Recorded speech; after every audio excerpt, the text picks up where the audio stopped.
are you having fun? And they're like, yeah, I love it. I love playing bass. They buy basses. They love everything about bass. Some of them go to these bass boot camps or bass workshops held by the, famous players. And they look forward to this all year. And I'm like, well, man, don't stop doing that.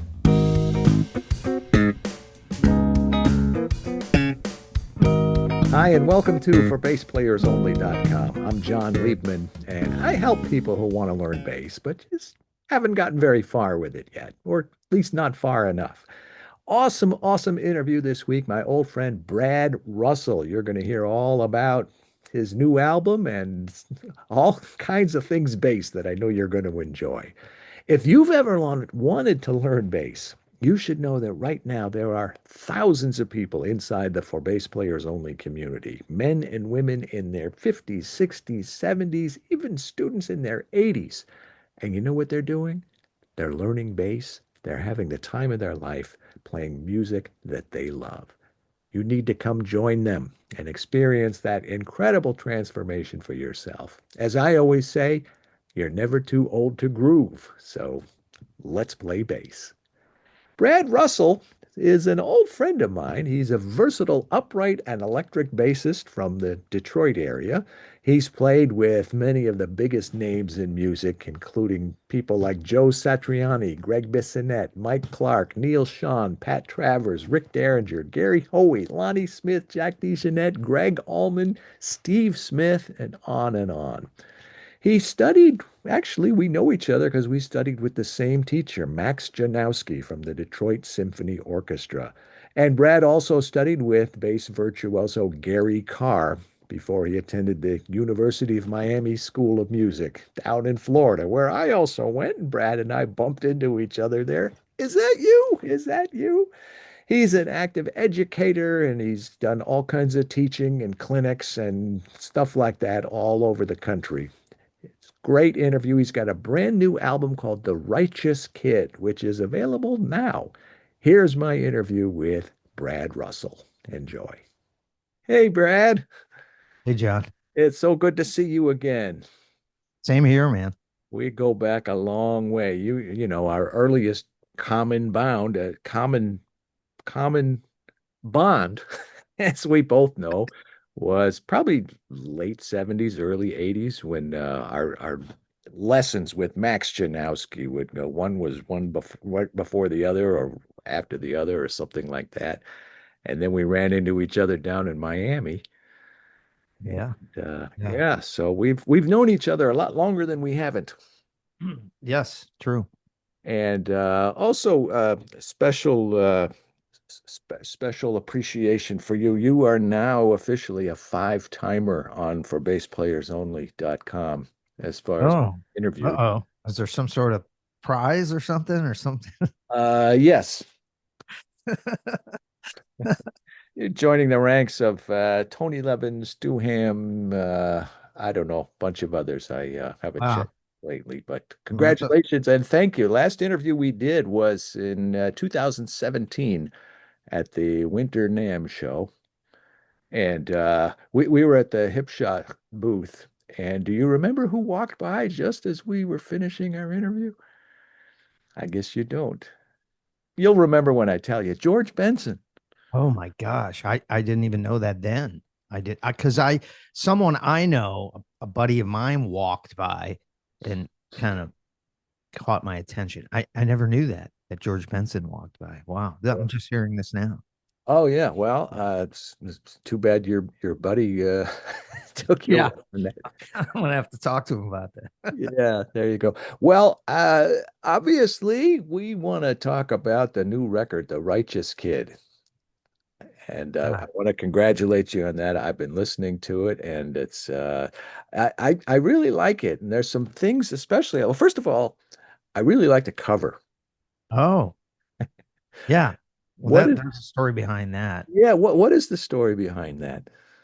Well, it's not that big of a story. I noticed the tiger's cap right off. That's what the first thing. One of the first. Yeah, it just was that it was not intended originally to be a cover. It was just kind of a joke. A musician I was working with, I was touring with a Broadway show Cats, and we weren't visible, so that's how I would dress every day, when we were playing, under the stage or in a separate room or wherever.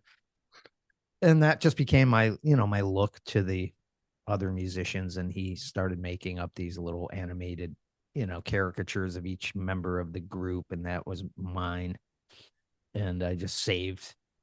Did a little screenshot of it, or he emailed it to me or whatever. And then when I finished my CD, I had that one song called "The Righteous Kid," and I just kind of was like, what am I gonna, what am I gonna do for a cover?" And you know, the word "kid" is in the title, and I'm thinking, well, I still kind of look like a kid in that little animated figure, uh, and like, man, I wonder if I could just put that as the cover, and he could be the righteous kid. So it just kind of happened, the happy accident in a way, but I like it. It suits you. yeah, it So works. tell me about the righteous kid. What does that mean? What is the message in the record? What's the message in the song? And anything else you'd like to share about this new release? Um, well, that boy, I wish I had all these deep meanings of songs. It was kind of something that just rhymed and flowed naturally. I wanted it, honestly, it was kind of, you can't help but be influenced by the people that you listen to when you were younger. And I listened to all kinds of music, and I listened to a lot of vocal music as well as instrumental. And the Mark King and Level 42 was a huge influence on me. Uh, and they had a record, uh, I for standing in the or was it something standing in the light, and they had a tune called the Micro Kid, and it was a positive message, I think, talking mostly about a kid who was kind of technically savvy at the time or whatever. But I just thought it was cool, so I'm writing this song, and although musically it wasn't really influenced by Level 42, it was more influenced by, like, I was thinking Cream, and then some other bands I'd listened to in the early 2000s, rock bands.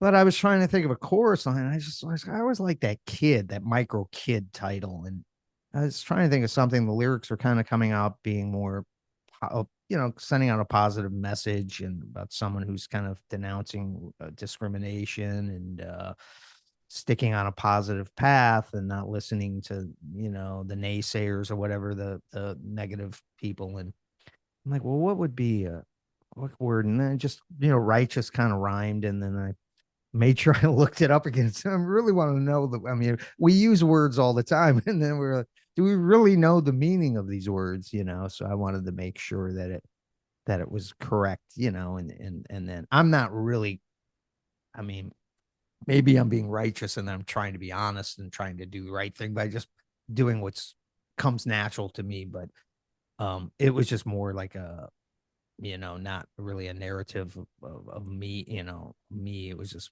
like a figure, so. It came out, it came across. You said righteous rhymed. What does righteous rhyme with?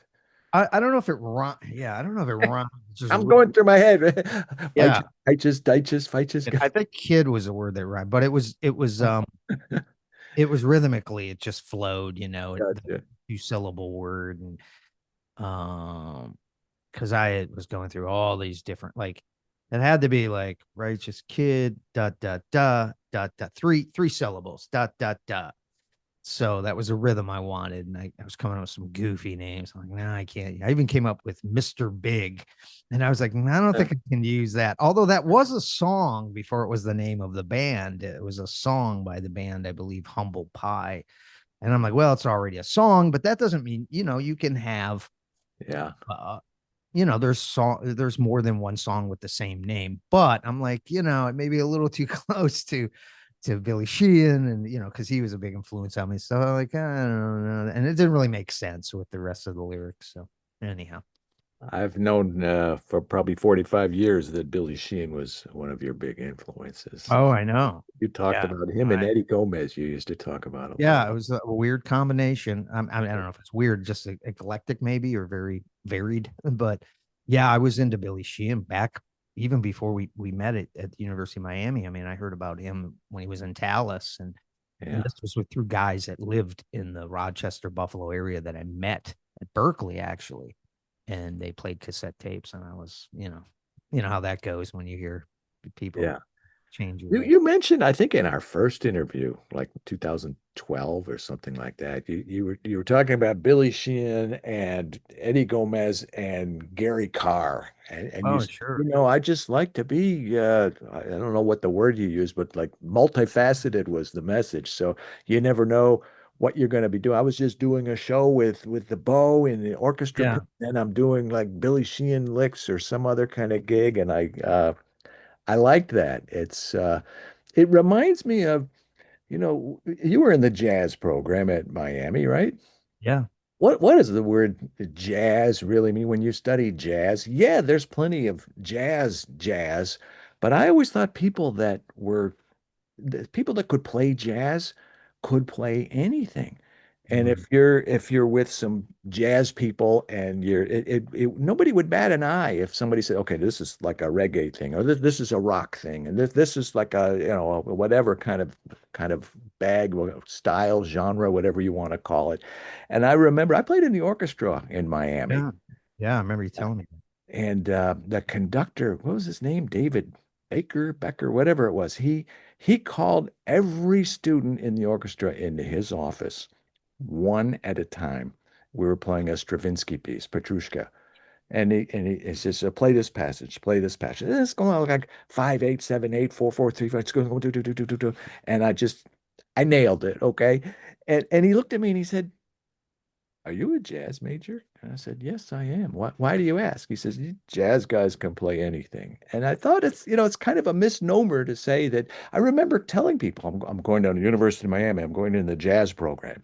Jazz, jazz is dead. I mean, people, my parents' generation, jazz, like, when they think of jazz, they think of the 1930s and 40s and Glenn Miller and the swing bands and Count Swing Basie band. and all that Yeah. stuff.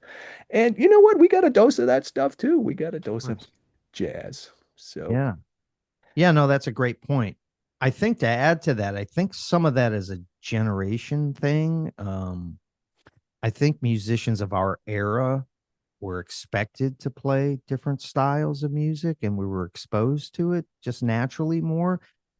I'm just going by what you're telling me and my upbringing and my brothers who are older than me, I mean, my one brother played, my brother Kevin played, he backed up Nancy Wilson on a couple gigs here in Detroit, and both of my brothers backed up Joe Williams, and they were playing what they called top 40 back then. And they played everything from Grand Funk Railroad to Chicago to James Brown to the stylistics to Jim Croce.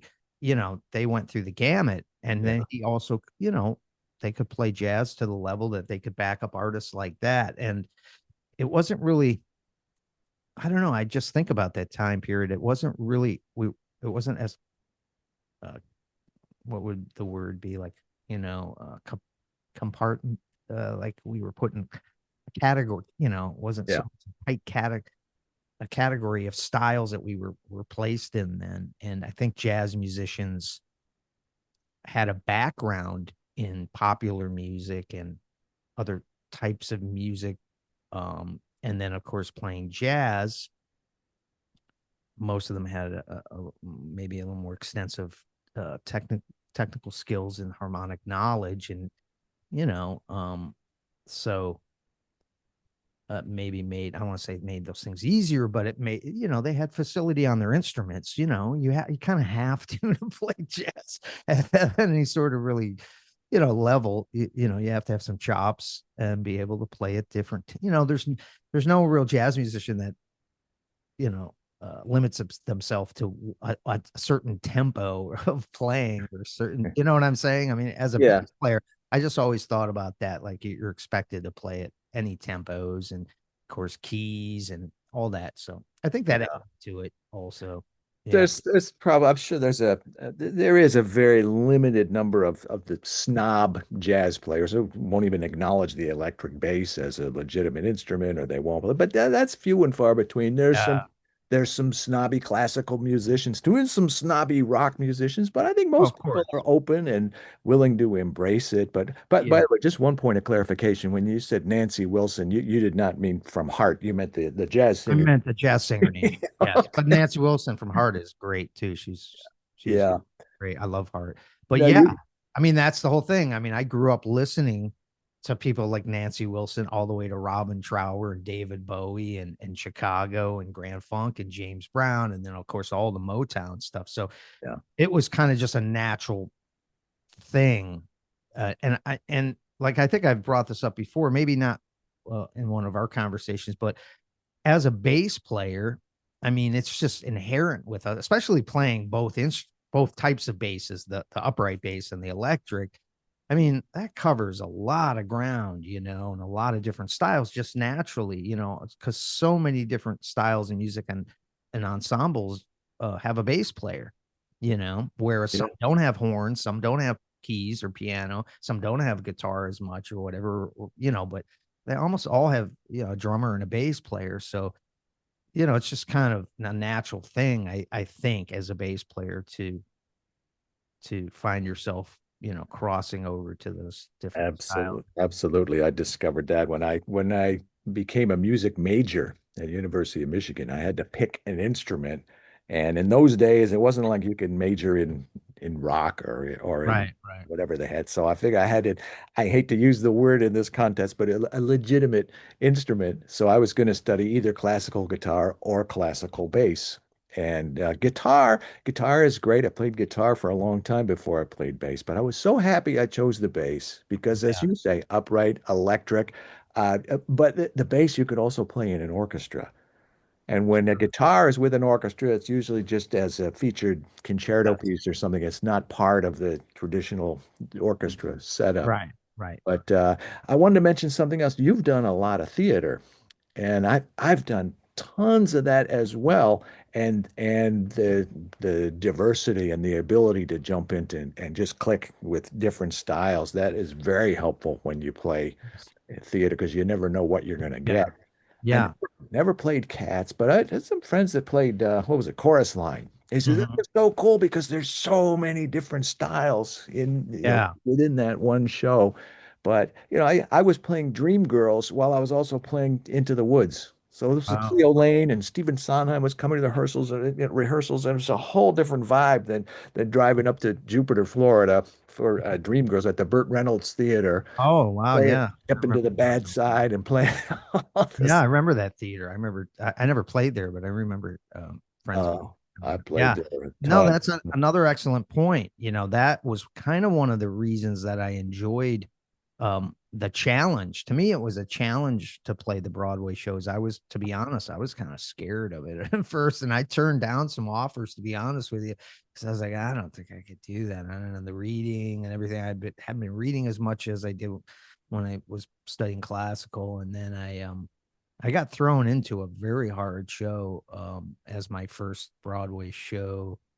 It was in San Francisco. It was called Caroline or Change, and it was kind of an odd situation. It had closed in New York. I don't think it ever had toured, and they were just going to do like a revival of it as a limited run for 5 weeks in San Francisco. And I was living out there at the time, and a buddy of mine was the MD, or he was like the assistant conductor. And so we were having problems finding bass players that can read well, follow a conductor that can play upright and play electric modern styles and all that. And I was like, okay, I'll try it.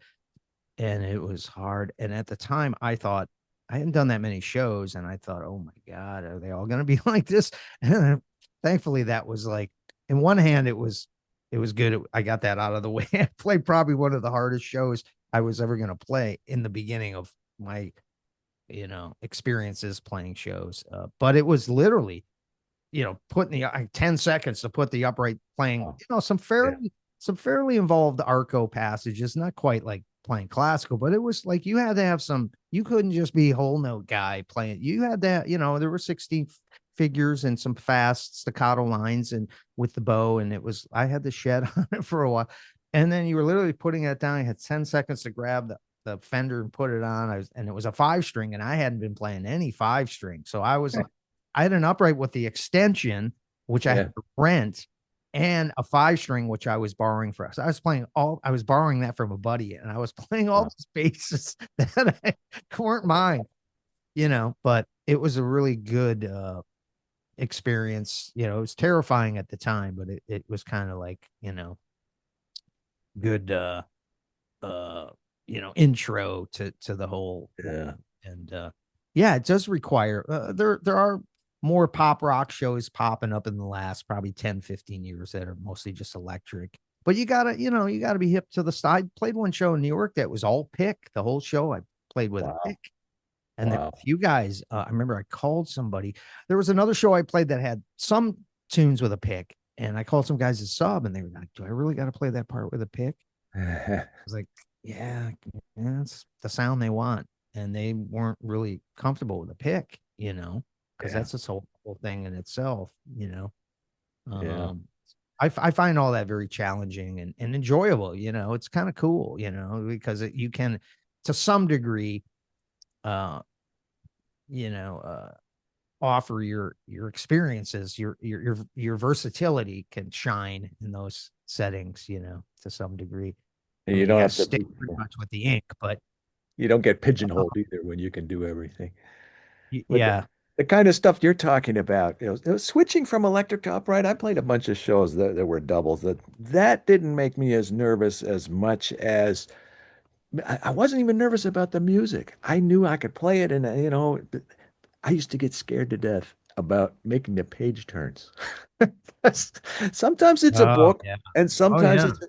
it wasn't just the Broadway shows, but like I played a lot at the Copacabana in Miami, up in Oh wow. Cayo show, Yeah. and this these long pieces sometimes where you have to just turn it and then pull it over and the whole time you have to do it, the singer goes, Yo de mi corazón que solo vive. How long did that take? A second and a half, and you got to go like here and pull it here, and sometimes it's on the floor, and sometimes Yeah. No, that's terrifying. It really is. There's so many variables involved that have nothing to do with your actual playing. it's Those right. types of shows. Really, they should actually teach, and I'm not being facetious. They should teach a class in that kind of stuff, or at least include that in the Yeah, class about like playing like shows from that's Broadway, a good idea. because Practical. I had to literally practice some of that and switches. I had to go to the theater. I was subbing in New York for a show, and the switches were so fast Yeah. that I had to actually practice it. Yeah. Well, in New York, everything's fast, right? Yeah, yeah. The switches I think were like 2 seconds faster in New York than if you were in Yeah, that's funny. Toronto. But I really wanted to do that kind of work when I was down in Miami. I was doing all kinds of Latin stuff. I was going to like Yeah, Guatemala and Peru and I think you were doing. Didn't you do some show? I think I did a show. I or I somehow are I heard about you playing a show at the Coconut Grove Playhouse. oh, Yes, I did a lot of work a lot there. of shows. Okay. Yeah, but I how I got into that, I found out who the contractor was, a guy named Bob Percy, Persi. And I called him up out of the blue. He didn't know who I was. And I said, you contract the theaters. I'd like to do some of that work. And I play upright, I play electric, I play the bow, I can read, I can, all that stuff. And he says, well, great. I don't need you now, but it's good to know your name. I said, well, thank you. Can I call you back in a few weeks or a couple of months or whatever? He says, sure, sure. Call him back a couple months later. Hi, good to hear from you. Still don't have anything. Call him back again a couple months later. 2 years this went on. Hmm. Finally, he said, John, I got a show and I need a bass player. I need to know somebody who knows you. I said, well, you can call Don Kaufman or you can call, he says, Don Kaufman's good enough, our respective teacher, University of Miami. So I got hired for the gig and like, uh-oh, now what? So I got out my Samandel books that Max had us both go through, and I practiced all my bowings as if I was going to have a solo in every style of bowing. And I could not have been more prepared for that gig. I walked in there, Stephen Sondheim's coming to the rehearsals. This is a big deal. And the Sure. conductor gets up and he says, okay, ready? Three, four. And I'm going, dum, dum, dum. Right. There was some stuff with the bow, and there was a really cool thing where I went from like an E flat down to an A flat, like a couple things like that. But really enjoyed that. Hey, there was something else that you made me think of. We were talking about different styles and not being a snob and not trying to be just, this is the way. And not, Gary Karr. When Mhm. I saw him and I interviewed him at the Yeah, ISB convention, International Society of Bassists, it was the Ithaca convention, I think I saw some of that. 2016. Yeah, it was I awesome. interviewed Gary Karr and Francois Rabath on the same day. So that was Wow. a big day for me. But I commented when Gary was addressing the group, he's bringing up names like Yeah, Victor Wooten and yeah, Michael Manring saw and that. Yeah, Marco Pastorius. And I thought, wow, I did not expect that from a guy like Gary Carr. I found it very impressive. I just loved the way he was open to, because he's known pretty much for one thing, of and course. he's so accepting and embracing of other styles. Yeah, I was not surprised because I had gone to one of his summer workshops at the Hart School of Music when I think I was Ah, 15, and he was just like that then, very very open-minded, very progressive thinking, and yeah. just the most approachable, warmest, one of the warmest people I've ever met in the world of instructors and incredible players like that. Do you know who went to the Hart School of Music? Uh, don't tell me you did. Is that another one? No, Who went to the Hart School of Music? I he mean, must have mentioned it at some point. Max, our teacher, Max yeah, Janowski. I know Max was from Hartford. Did he go there? I didn't know. I thought he did. Maybe he did. Yeah. I don't know. Yeah, it was there. And Gary, I remember Gary Carr, and these this is the thing I want to touch on too is when you're young, you're very impressionable, and but some of that is really, important, the impressions and the influences that people have on upon you. Uh and I remember watching Gary Carr play. It was like a pop song from the 60s, Hmm. a man and a woman, I think it was called, or maybe it was from a show. When a man loves a woman, Percy. No, it wasn't that one, but it was, can't remember. But he played it, and I remember my mother used to like this song, and I just thought it was so cool that he branched out and played a pop song. Yeah. As you know, and he just gets done playing like Paganini or something, and then he plays this pop song, and he played it with the same intensity and passion I that love it. he just got done playing Paganini with the same, and that stuck with me. I was like, well, he can take this simple pop melody and play it, approach it the same way he just approached playing this incredibly hard, crazy, technically, uh, Yeah. impressive classical music. And yeah, yeah, I wish I had stayed in touch with him too. He wrote me a beautiful letter after that workshop, and it was a huge influence on, I think also as being even though he was playing written material, his repertoire was classical music from all the different periods. He was such an artist and so creative, Yes. and he had his own voice, and you knew it was him like that instantly. And that always stuck with me regardless of what styles I played, that he was an individual, you know. Isn't it great when we meet our heroes and they're not the jerks that they often turn out to be, but Yeah. like Yeah, Gary, they're very nice people and very yeah, approachable, friendly, unaffected. yeah, just amazing, amazing person. And Hey, just I wanted to get back to the Righteous Kid. I wanted to make a comment about your vocals because I've heard you do some vocals before, like Yardbirds tunes and things like that. yeah. Wow, you remember that. Yeah. Yeah, but I found the vocals to be exceptional on this. Oh, wow. These, Okay. you really sound good on those. Did you practice them a Technology. lot, or Oh, did more than? technology. No. Yeah. Well, I'll be honest with you. I practiced a lot over the last 3.5 years, mostly during the pandemic.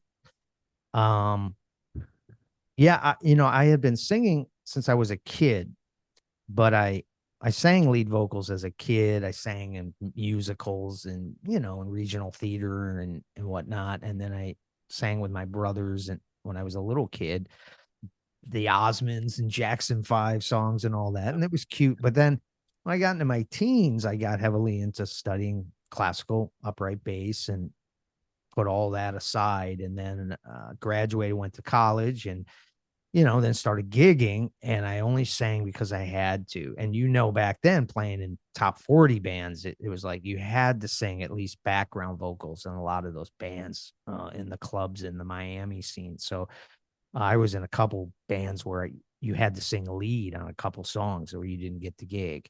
And I hated it because it's hard and it's a lot of work playing bass and singing. A lot of people don't, even other instrumentalists don't realize it's hard to play bass and sing at the same time Yes. because a lot of times what we're playing is contrapuntal to the rhythmically to what we're singing. Whereas I'm not saying it's easier to play guitar, but some things do lie.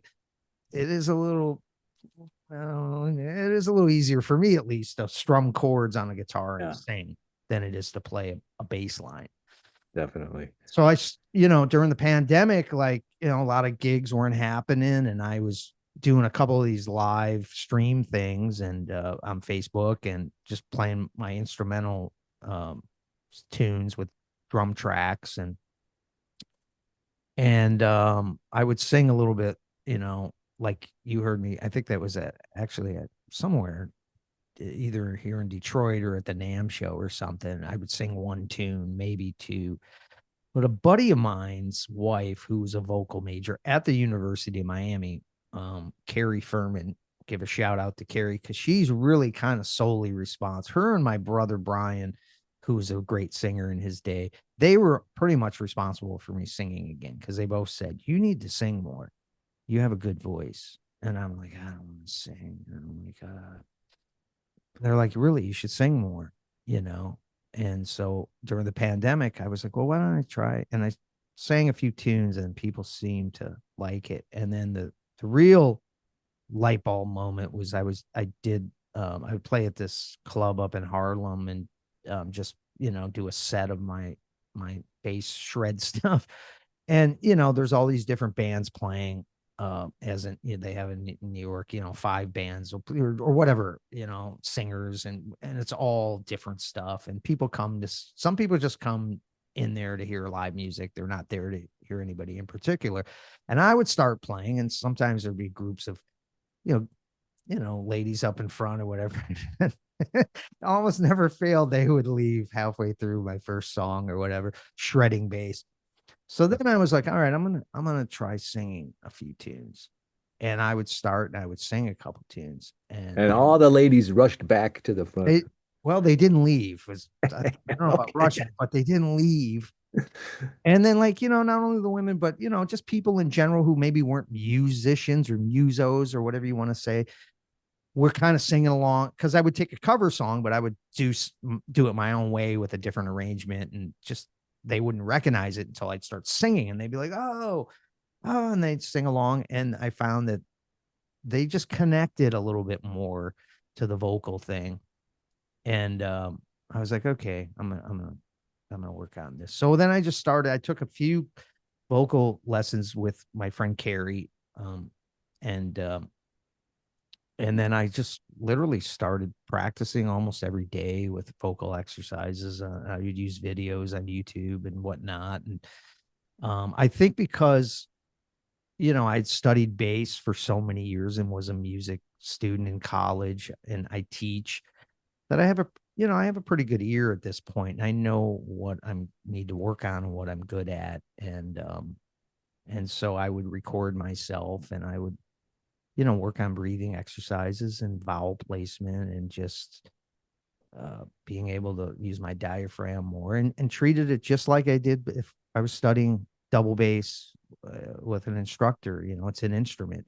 And I think that really helped me, progress quicker that way. And, you know, it's a very physical. It's part of your body singing. It's so different than playing an instrument. If you don't feel good one day, or you're tired, or you ate something weird, or you drank too much coffee, all that affects so much more than playing bass, so I became more conscious of that. But I really, really worked on it for the last couple of years, and I have a few um, you're now part of that list of people who, that I trust and respect their opinion. I said, dude, your vocals sound good, and I actually increased, and this may not sound like a lot as an instrumentalist, but I increased my range by like a whole step and a half. So like, like I can sometimes go like from a G sharp to a B sometimes, sometimes I can hit a B, but that's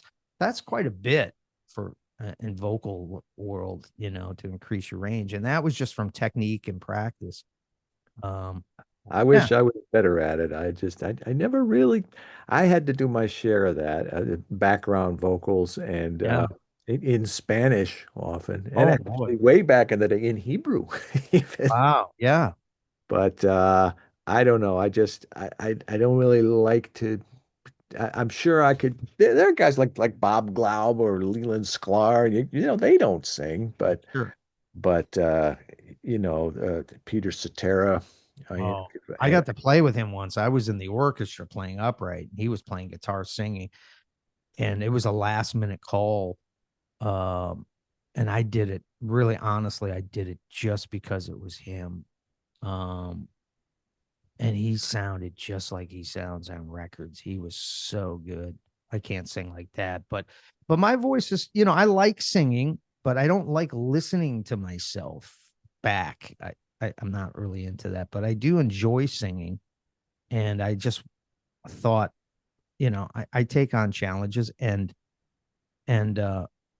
you know, once again, I just wanted to connect more with not that instrumental music is exclusively for musicians, but as a whole, I mean, most people, I think, general music lovers listen to music with vocals, oh yeah. and I grew up listening to a lot of vocal music, and I love those songs from the '70s, especially. And I just had a blast like arranging them my own way, and it was just like a really cool way for me to just a big stew. I could just put in like everything that influenced me from Eddie Van Halen to, Grand Funk Railroad to, Billy Sheehan to Steve Vai to Stanley Clark to, Karen Carpenter. I just put it all in, and it's the most natural way for me to fuse all of my influences together. Well, Karen Carpenter, she's one of my all-time two favorite female vocalists. The other was Astrud Gilberto. Oh, yes, beautiful voice. Yeah, Oh, Karen yeah. Carpenter was up there. She's one of my favorite female Yeah, voices. absolutely. Yeah. What about the tunes? How did you go about selecting the tunes to record to on your new album? Um, well, I had, you know, um, at first I was doing all covers, and I did it one show in New York, and the band after me were a bunch of musicians, some that well, no, one of them I knew, but they were good. And they were watching me, and I got to play, and they go, yeah, dude, that's really cool. And I remember the bass player walked up to me, and because it's really cool what you're doing, because I'm looping also, I'm doing the looper thing, and I'm singing. And he goes, do you do any of your own songs? And at that point, I don't, he probably didn't mean it in any sort of, you know, um, derogatory way or No, insulting I would. way. That's a flattering question, I think. But he goes, do you do any of your own songs? And I took it like, oh crap, I'm just cover guy. I got to get some song. So I just kind of rushed and crammed. And when I give myself deadlines, I can come up with stuff. And I came up with like 5 tunes. And so those became the tunes on the CD. I wanted to make it my tunes because I feel that, you're taken or accepted more as an artist if you do your own stuff, which you kind of do have to do at some point. But there's absolutely nothing wrong with doing covers because the way I do them is my own way, and it's adding my creativity to it. So I took 2 covers, um, and those were tunes I grew up with, 70s, pop and rock songs. Like I loved Edgar Winter when I was a kid. It was like I Yeah. listened to the Edgar Winter group. Like I wore that record out. It was my brother's record, but I Which record? They only come out at night. That's the one. Yeah, I played that a million times too. I saw Edgar Winter, and in his band was Rick Derringer and Ronnie Montrose and Dan Hartman and Chuck Ruff. Oh, that's the band. That's it. The opening act was Spooky Tooth, Oh my gosh. and then three guys from Texas that nobody had heard of. With beer. ZZ Yeah. ZZ Top. And that was probably 1974, 75. That was at Cobo. At Kobo. Wow. Cobo Arena. Air conditioned Cobo Arena. Remember that? Huntington. That's Now it's called Huntington Place. is it? Real Detroiters still call it Kobo. Yeah, wow. Yeah. And Greg Bissonette has Yeah. done a lot of your stuff. Speaking of Detroit. Yeah. Well, that all ties in with Edgar and being from Detroit, Greg Bissonette. And that's kind of along the lines of the Righteous Kid title, or not even that, but you asking me about the cover, the animated cover. It was a happy accident, happy mistake, whatever you want to call it. I wanted to add at first I was just going to do the CD kind of like I'm doing live, just live, like a loop, play a bass line on top of the loop and sing all live. And then I was like, well, some of this may not translate quite because you can't see it. Some of that is visual. You got to see, you're seeing a guy creating this stuff in front of you and playing, and it's kind of entertaining in that way. So I'm like, well, people may just think I mean, it's really no different than overdubbing. So it's not going to really, and I'm thinking, I did one of those Detroit bass days last summer at downtown at the Motown at Hitsville at the Motown Oh, Museum. yeah. And there was a drummer and a percussionist just up there when I came up to do my little solo spot. I do it every year just kind of I enjoy playing, giving back to Detroit in a way and doing that. And Kern Brantley runs it and he's cool. Yeah.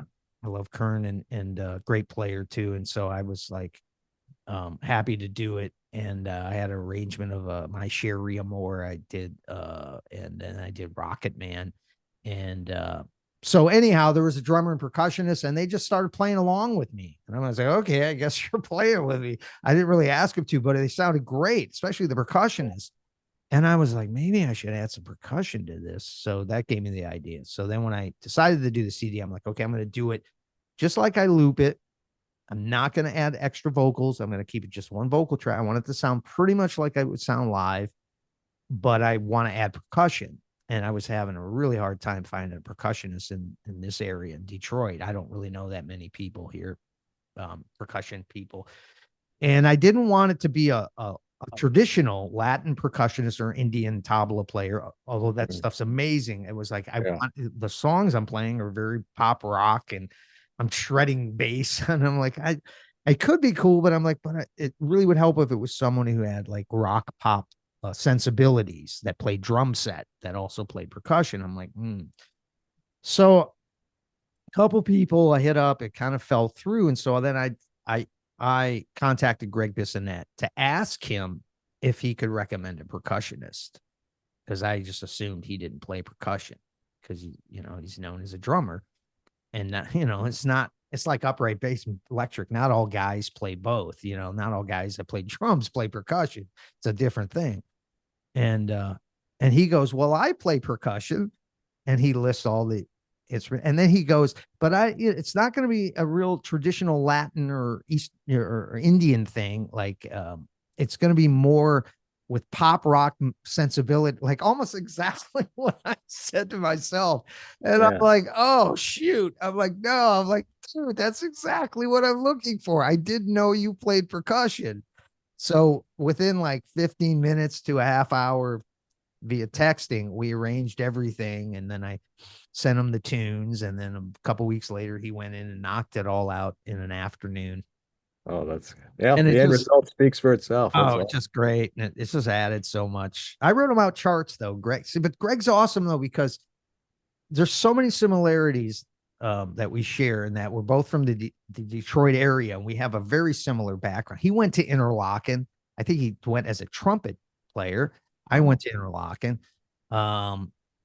And his background is reading and he played, obviously played with Maynard, and he played jazz, and then he get rocked out with David Lee Roth and Billy Sheehan and Steve Vai. And, so he has a lot of the same sort of, approach to, he's just really versatile, but he wants charts when, he really wants you to write out charts for him. Huh.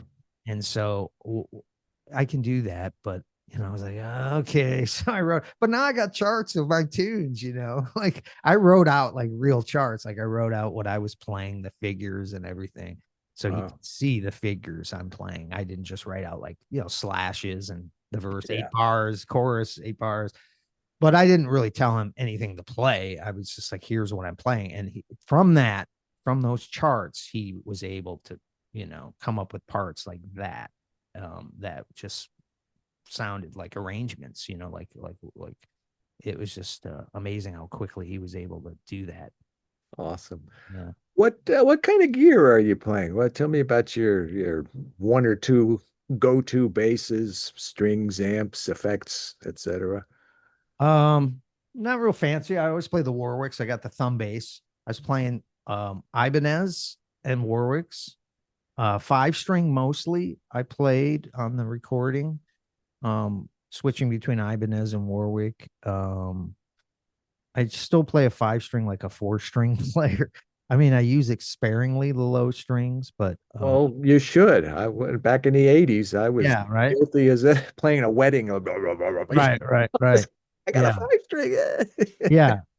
I try, there's certain, I hit those low D's or They even low should be G's. special, Yeah, You play because you exactly. really, ooh, five string, and then get back to taking care of business. Right. I agree. Right. So, I used it on some things, but mostly, it's as far as effects, nothing fancy. I mean, I just use the overdrive. I love those EBS pedals that Billy Sheehan, the signature overdrive pedals that he helped design, which has the split or blend of the clean with the overdrive, and you can add some. EBS, you said, the Swedish Yeah. company? Yep. Oh, yeah. Mhm. Yeah, I have a couple of the Billy Sheehan signature overdrive pedals, and I love them. And but recording, I split the overdrive with direct clean, just the bass right into a DI, so that could be EQ'd, give it some definition, and then have to have although there's some great amp modeling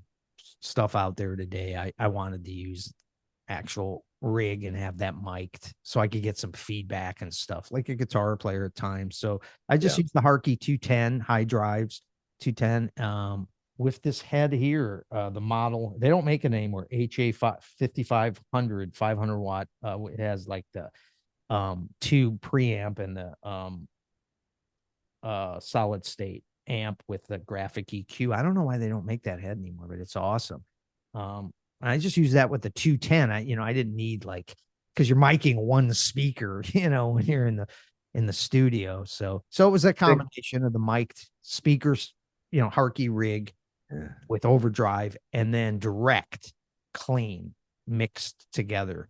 Do you think 500 watts with overdrive is enough for the Yeah, studio? I don't know, man. Next record I may have to up it to 1,000 now. Then I would use I love using the wah pedal. Dunlap Yeah. makes that bass wah. I went through about 6 of them though. They all break on me, but they sound so cool. And I use it more like a guitarist, like, expressively, and kind of, just harkening back to the Hendrix and Terry Kath from Chicago and Steve Vai later on, was a big influence on me with the wah pedal. So that was the only effect I used other than the overdrive. That was it, and I've never seen you use EBS stuff. That's it's nice to know that you use it. They're a great company, great people too. yeah, yeah, yeah. I have 3 of those pedals, and I love them. Yeah, I really like the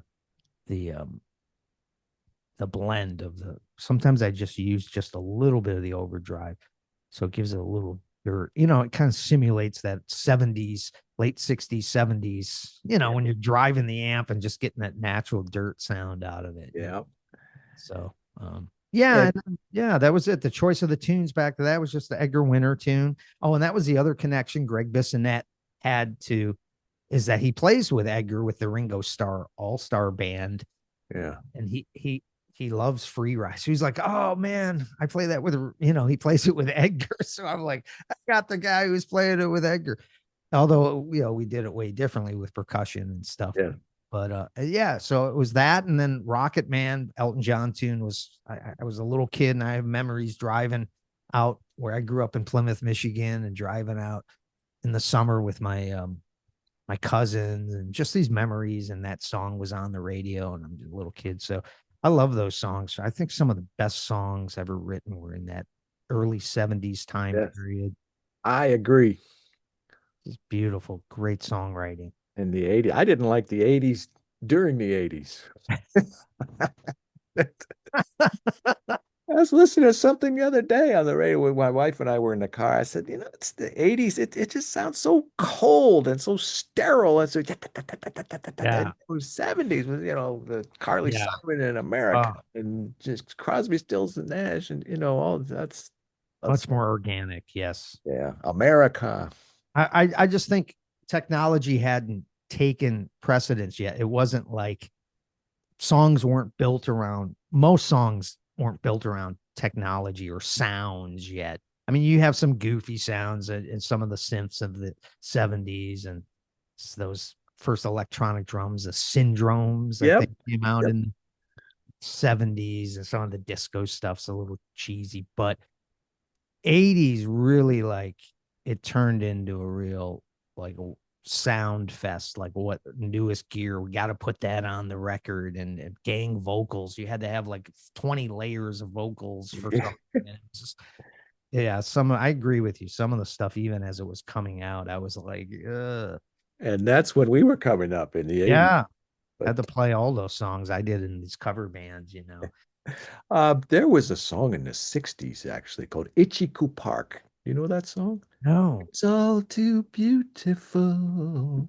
Tell you what I'll do. What Wow. will see? I can't sing, but Like a there's David a part and Cassidy. there's a Who? drum fill. And my Uh-huh. brother and I, we were so young in the 60s. Oh, there's electric drums on this song. Doo, doo, doo, doo, doo, doo, doo. It was probably like just through a phaser or something like that, but it sounded very, very cool to us. Yeah. We were going to concerts. Our dad was a rock and roll DJ in the 50s Yeah. and 60s. So he took us to see the Lovin' Spoonful and the Dave Oh, Clark wow. Five and the Association and the Beatles. I will never forget. Oh my gosh, you saw the I Beatles? was 6 years old. Oh And my I gosh, that's remember amazing. and I knew where I was. I knew who they were. I knew all their songs. I knew all the music. We lived in Cleveland at the time. And it Oh, was you at saw them there? You what's saw that? them, you saw them in Cleveland or Saw here? them at Municipal Stadium in Cleveland where the Browns played and the Indians played, and it was some of it was pretty scary for me. I remember thinking through Yeah. my innocent 6-year-old view of the world, thinking, "Boy, it's a good thing all those policemen just happened to be here." You know, 'cause I didn't understand why people were running down onto the field. It was a little scary, but Oh, overall, yeah. man, what My a mother took my brothers to see them when they played here at what was the stadium? Olympia, Olympia. Olympia, where the And Red my mom Wings used to play. and right. And my mom told me she couldn't hear a note they played. The girls were screaming so Yeah. loud, and girls were passing out. She Yep. kind of said it was, she was older, obviously. She had my two brothers. But she said it was crazy, a crazy experience, but You know how long the sets were during those days? probably like 40 minutes or Not something. even like 25, 30 minutes. That was it. Oh my God. It's great. Amazing. Hey, I'm taking you down all these tangents, but I do want to get your take on. I know you teach and you're a music educator as well as everything else. For bass players only, I've become kind of the guy for the people over 50 who've never really learned to play an instrument. They love the good music, like from the 60s and 70s, the classic rock tunes, and they just never had time to do it. Maybe they dabbled in guitar probably or bass a little bit, but now they've got some time, and it's kind of sad that they never really learned to play an instrument or got very far with it. A lot of times when I've got students in their 50s, 60s, 70s. I've got students in their 80s, Oh, men and women, and they keep flocking to For Bass Players Only, the bottom line club membership. A lot of times when people get to that age, arthritis, tendonitis, the other things that creep into our bodies when we get to that age, but they're not trying to be professional musicians. They want to have fun. They want to play some classic rock riffs with their buddies. They want to play some blues shuffles, maybe some walking bass or some funk R&B. So I'm telling you all that just to give you a context. Because mhm. I want to ask you, you were talking earlier about, the Billy Sheehan and Stanley Clark. And, when I was 17, my goals were all wrong because that's all I tried to do. And I wasn't thinking about locking in with the drummer and setting the foundation for the band and making the music feel good. So, what kind of goals do you think they should be thinking about? What should they have in mind? What should they be, striving to do? What advice could you impart to somebody like that who wants to learn bass at this point in their life? Right. Well, I have a few students like that too. Um, Not as many I would say as you do, but first and foremost, and this is going to sound maybe corny or trite or whatever, they need to have fun. So they don't need to be so much worried about being, perfect or being able to play like whoever it is they're trying to emulate on the record, and put put these unrealistic demands on themselves if they're having, because I've had a few students that almost quit because they're like, I'm just not, and their advancement was slow in comparison to someone who wants to play professionally. But I'm like, you're not playing professionally. Are you having fun? And they're like, yeah, I love it. I love playing bass. They buy basses. They love everything about bass. Some of them go to these bass boot camps or bass workshops held by the, famous players. And they look forward to this all year. And I'm like, well, man, don't stop doing that. You it's part of your life. And it's a great thing. Music is such an awesome thing to have in our lives. And you're connecting even more so than the average person, and that you're playing an instrument. But I would stress they have to be able to play in time to a certain degree. You have to have at least enough technique to be able to play your songs and enjoy. There's not a lot of enjoyment if you have to keep stopping, and you just don't have enough ability to play, at least play through the song. So they do need to treat it, I feel, like any other hobby. And that's not a bad word, that somehow there's connotations out there. I mean, we all have hobbies, and that doesn't mean that you're not serious about it, and that you may even be really good at it, but you're not getting paid. That has nothing really to do with it in the bigger picture. So it's like, I feel like they need to treat it, get their fundamentals together enough to where they can play in time. So they need to practice with a metronome, and practicing some scales and some exercises, eighth notes, triplets, sixteenths, get a little bit of dexterity going so they can play through a song, their left hand or whatever hand they're playing, fretting with, has to have enough strength to where they can fret the notes. And, just simple fundamental things. And so they do have to treat it the same as they would if they were taking tennis lessons or swimming or golf or whatever. I mean, it's no fun if you can't play the game to some degree, and have the basic skill set together. This has nothing to do with comparing yourself to a professional player or some of the players you may be emulating, or us, listening to and worshiping in a way. You don't have to play bass like the guys on the records, but you have to be able to have enough skill to get through the song. So I just stress that with players like on that level.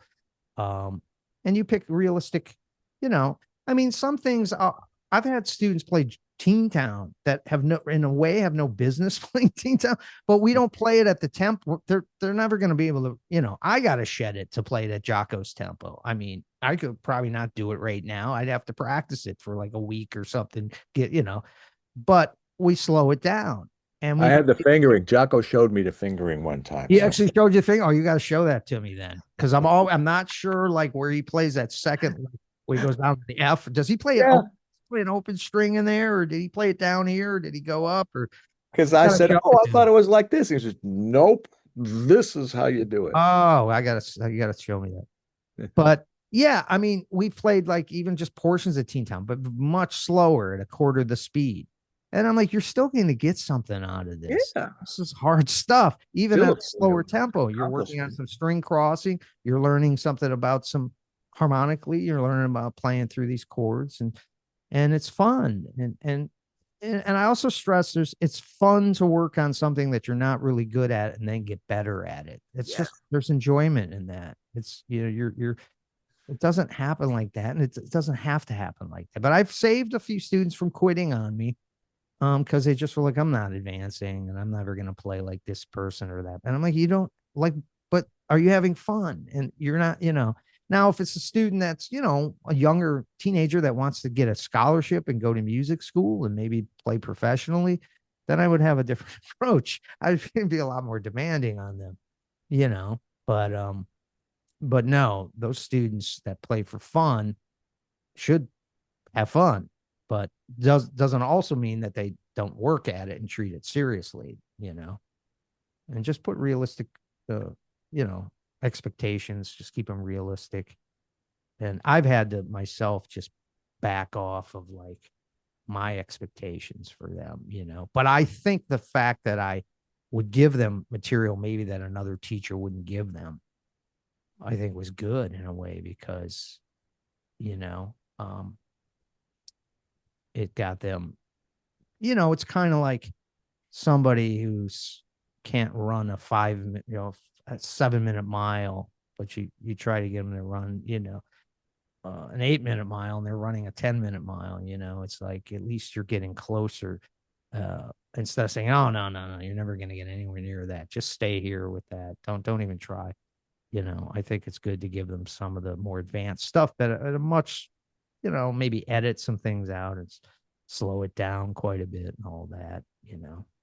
Um, yeah, that would be, that's good. I like that. So don't go for perfection, go for steady oh, progress. Set realistic goals. And the yeah. first part of what you were saying is it sounded to me like you were saying go for stamina and consistency. Well, How certainly, often? yeah. I mean, it's no fun to not be able to make it through a tune because you Yeah, just giving out because yeah, you haven't, and it's not hard. It's just like anything, you got to treat it a bit like a um exercise in a way, and you just set you're going to do 10 minutes of eighth notes at this tempo with the metronome. And I know the metronome, there's that whole controversy, Oh but yeah, I was looking at something with Jeff Berlin on Facebook, and he's got like as part of his banner, whatever. There's a picture of a metronome with a red circle and a line. I mean, as a training device, like lifting weights or whatever, you gotta have that gauge. So it's like, let's say you could only play like, 16ths at 55 BPM. You gotta maybe just notch it up to 58, then Yeah, maybe a couple weeks to 60. It helps. Because what I noticed, there's passages in songs. Like I'm working on Isn't She Lovely with a student of mine. And she could play through the regular bass part, but when it comes to the line, that goes into a triplet figure, right? So if it's triplets, right? You have to be able to play those triplets and it's a pretty fast quarter note, doom, doom, right? So you're getting through this whole part, then you keep flubbing the because you don't have any chops. You can't play those triplets at that tempo. So what do you got to do? You got to practice those triplets, yeah, and you got to practice the shifting. The pentatonic scale, she's slowing down. The shifting is slowing. There's no right. way around that. Just Yeah, practice it. And we may never get it up to that tempo of the Stevie recording, but we got to play it at least some decent tempo. And I the know. triplets are quite a bit faster. So I have that problem all the time with students that certain passages in the song they can't play because you have to think of the subdivide. What is a subdivide in?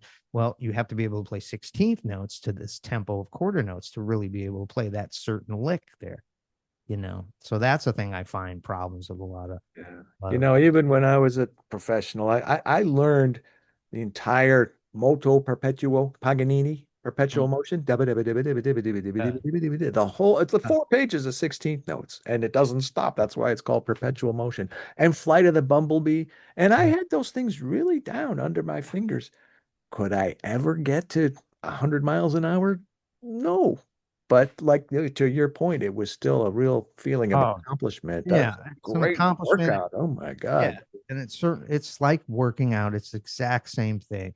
It's still going to benefit us, you know, and it's going to make you a better player all the way around. And that has nothing to do with professional or playing for fun. You want to get better, period. There's no sense in just, and it may just be a little bit, but There you go. progress, and have fun. I just think that's there's nothing better than you come. I have students that came in, they couldn't play anything when they came in, and then now they're playing. I have one student, she's a high school, she's only been studying with me a year and a half. She's got a band now, she's playing all around Brooklyn, and she's got That's a great. CD out. And I'm just like, well, you heard the joke, right? The dad takes his son to lessons, right? The E string. By the time he gets to the A string, he stops lessons, and the teacher calls, and he's like, where's your son? He's like, oh, he's already out gigging. Yeah, exactly. That's fun. I love that story. Hey, what about the future, Brad? What else? You've done a lot. You've played, boy, how many notes do you think you've played? Oh my gosh. Is I there think way something more else that than. do you have another project in the works, or is there something else you've wanted to do that you just haven't gotten around to yet? What about the future? Oh, there's a lot of things, but no, I'm focusing on this. I really want this to be more than a creative expression that I documented on, recording. I want to um take it on the road, but I really do. I want to try to get. I think it would be cool to open for acts. It's a different thing when I'm doing. It's also self-contained, and I know some bands artists don't want full bands to open for them sometimes, and I think that this is a cool alternative to a full band opening as an opening. And Yeah, I played it for people that are, you know pretty high profile, some people, and they just think it's a really cool thing, and we're encouraging. So I need a manager. So I need to get some management no, and, I like help it too. in. Yeah, and You're that. talking about loops and Victor Wooten I've seen do it. But I saw Jocko do that like in the 70s with a loop. Oh, sure. Yeah. What was that? What was that? What was it? MXR? I think it was an MXR, I maybe. don't know, Yeah. but he did Purple Haze, of course. Yeah. But when I interviewed, it was a Jason Chef, Mm-hmm. who was with Played with Chicago Chicago. longer than Peter Cetera. Yeah. And he's got a one-man show. And I interviewed Greg Lake from Emerson, Lake and Palm. Oh, wow. And he used to have, boy, just an aside, I was interviewing him and he just, on an aside, he wasn't even thinking about it. So there I was just playing, happy as Larry. And then I said, whoa, whoa, whoa, what did you just say? Happy as Larry? What is that? I think somebody Googled it. Larry was like a boxer, some guy boxer named Larry, and he never lost a fight. And that expression, happy as Larry. Oh, My point was he had a one-man show with loopers, oh, things wow. like that. Didn't know that. There's a guy from Israel, Adam Yes. Ben Up, Ezra, I think. upright, where he does Yeah. all the percussive stuff on. Yeah, he's Yeah. really good. I've Mhm. seen him a couple of times. Like I've interviewed him a couple of times Yeah. actually. Is Yeah. that I mean, there's definitely people doing it.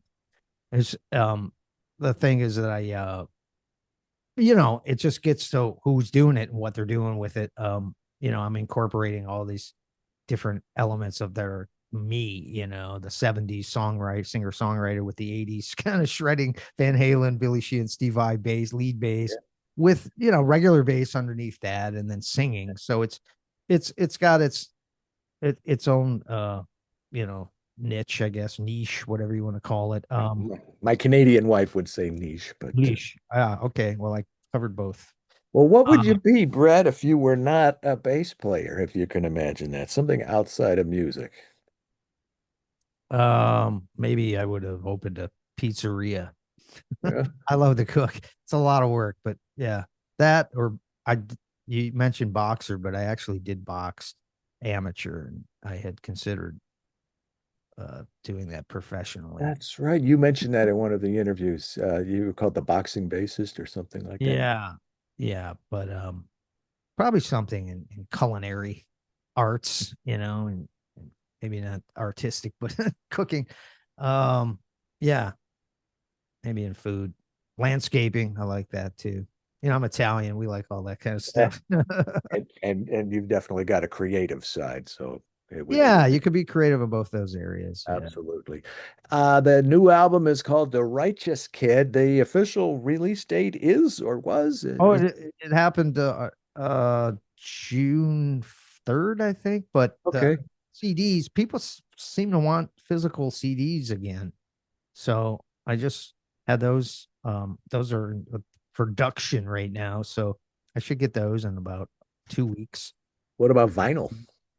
Yeah, that may happen. I do know that's very popular.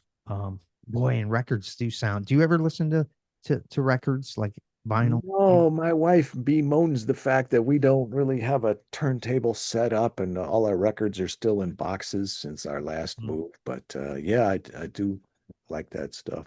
Yeah, I did maybe. It's a couple years ago. I was in LA, my buddy, and he had a nice stereo setup, and he played Van Halen one, I think, vinyl, and it just was the Yeah. sound is just so warm. I forgot. It's funny when we moved our kids into college, you get them all set up in the dorms and like when we were at that stage, we had the stereo, we had the big speakers, we had all the records. And, they didn't have Oh anything. yeah. It's all online or all on their Oh phone, yeah. No, it's which is which is very convenient. But oh, I mean, I remember when CDs came out. I was at UM then. yeah, Remember the what do they call the guy that was in the hall, the resident, the RA? the RA, the Did you stay resident in the door? assistant. Did you stay in the dorms? No, you I didn't stay. did for my first semester. As a matter of fact, I had an apartment with the RA, so he had his own room, and they didn't put anybody else in my room either. So we had a two-bedroom apartment with Oh, two guys, so it back was real then. nice. Hey, wow. Not See, I your was in the typical college tower. experience. What's I was that? in those 960 towers. They've Yeah, torn those they down. tore him down, and 1968 was the other one that they.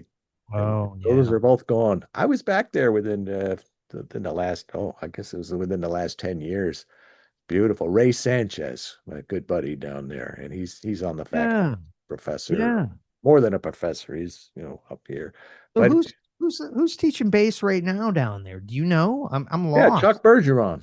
Well, I know Chuck teaches, but didn't they get somebody? There was actually he was one of my students when I was a TA there.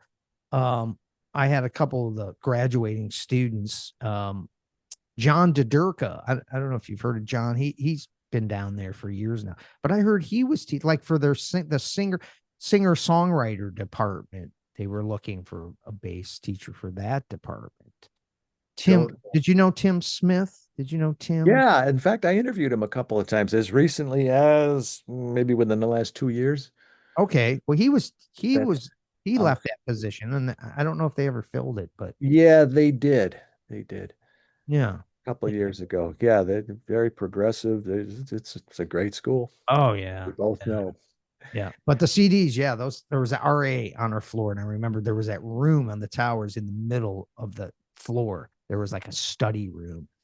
Yeah, And right. I walked in there and Study room. yeah, and he had a CD. And I was like, dude, he's like, yeah, you gotta check these out. Compact disc. And yeah, I still was a cassette guy. Yep, cassette. I never got into 8 tracks, but I had plenty of cassettes. Yeah. Yeah. But Hey, Brad, I could oh talk to yeah, you. we'll be here all day. Actually, Yeah, I I gotta could go practice on. for a gig. I'm playing tonight in Canton, Michigan for Oh, okay. a show tunes, Broadway tunes, actually.